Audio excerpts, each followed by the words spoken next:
100 शब्द प्रति minute dictation start. सभापति महोदय, सदन के माननीय सदस्य द्वारा रखे गए इस गैर सरकारी बिल का मैं समर्थन करने के लिए खड़ा हुआ हूँ। इस बिल के समर्थन के साथ साथ मैं कुछ आवश्यक बातों की ओर इस सदन का ध्यान आकृष्ट करना चाहता हूँ। विधेयक में मुख्य रूप से श्रमिकों के कल्याण के बारे में चर्चा की गई है। श्रमिकों को अधिक सुविधाएं देने का कोई विरोध नहीं करेगा, सब लोग समर्थन ही करेंगे, लेकिन सुविधाओं के साथ साथ उनके कार्यों का भी विशेष वर्णन होना आवश्यक है। इस संबंध में मैं अब दो महत्वपूर्ण बातें सदन के सामने रखना चाहता हूँ। अभी कुछ माह पूर्व कर्मचारी संघ की एक रैली हुई थी, जिसमें काफ़ी संख्या में श्रमिकों ने भाग लिया था।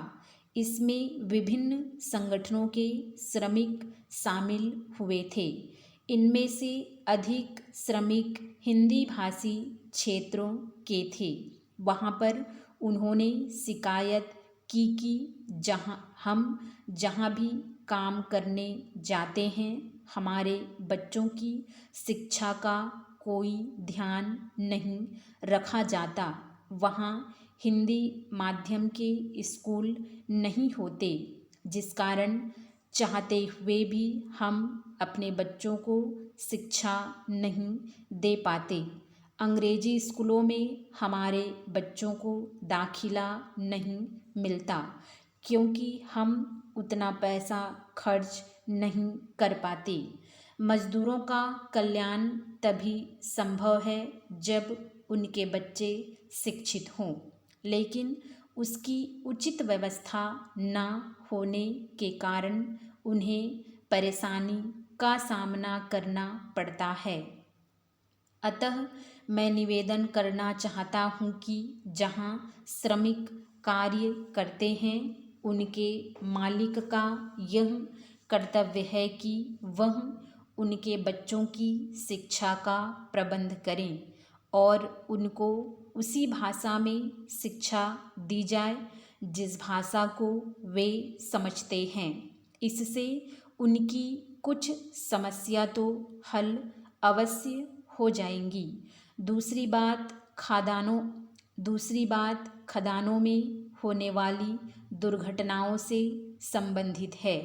हमारे देश में लाखों श्रमिक कोयले की खदानों में काम करते हैं।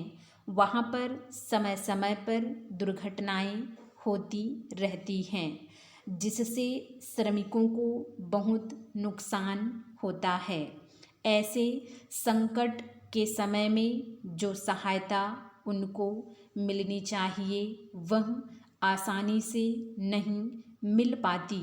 यदि मिलती भी है तो वह बहुत कम होती है और बहुत देर से मिलती है। सरकार ऐसी व्यवस्था करे कि श्रमिक को उचित समय पर तुरंत सहायता मिल सके और पर्याप्त भी हो। ऐसी व्यवस्था होने से ही हम सही मायने में श्रमिकों की सहायता कर सकेंगे और उनको सुविधाएं दे सकेंगे। मैं समझता हूँ कि इससे श्रमिकों का असंतोष कुछ हद तक दूर हो सकेगा और उनमें एक विश्वास पैदा होगा। इस बिल पर इससे पूर्व सदन में अनेक माननीय सदस्य अपने विचार रख चुके हैं और सब सदस्यों ने श्रमिकों के हितों का पूरा ध्यान रखे जाने का समर्थन किया है। अतः इस संबंध में मैं अधिक कुछ नहीं कहना चाहता।